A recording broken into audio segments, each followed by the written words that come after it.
Early results in Fiji's election show Prime Minister Frank Bainimarama's FijiFirst government has lost some ground, but remains well ahead of its rivals, with just over 50% of the vote counted. Catherine Graw reports from Suva. Well, counting began as soon as polls closed last night, around 6 p.m. local Fiji time, after what was very much a rain-affected election. Really heavy downpours across the country actually saw voting suspended in around 23 locations, affecting 7,000 voters who are going to have to cast their votes at a later date. But initial provisional results show that the incumbent FijiFirst party, which of course is led by Frank Bainimarama, who's been Prime Minister the past 4 years, and of course has really been Fiji's leader for the last 12 years, since 2006 when he led a military coup.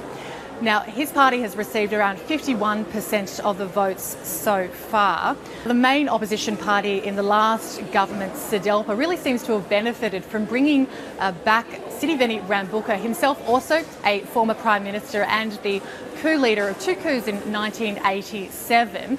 They've increased their votes this year, up around 38% of the votes counted so far.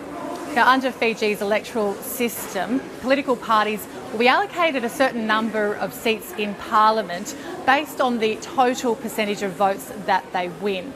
Now, with FijiFirst winning 51% of the votes, it's really still unclear who will form the next government. There had been talk in the lead up to this election of some of the smaller coalition parties possibly forming a coalition. So until we get those final results, it's still not yet clear at all who will lead Fiji for the next 4 years.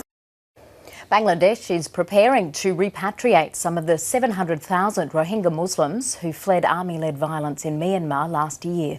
The plan has been opposed by the United Nations Refugee Agency and aid groups who fear for the safety of the Rohingya.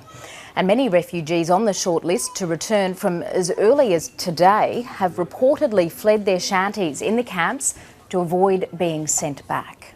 I don't want to go back because we don't have any rights. They will not return our lands. They will put us into camps. The government put my name on the list, so I've left the camp in Jamtali out of fear, and I'm now hiding here in Balukhali. US Vice President Mike Pence and other foreign leaders have joined in criticising Myanmar leader Aung San Suu Kyi for her handling of the Rohingya crisis.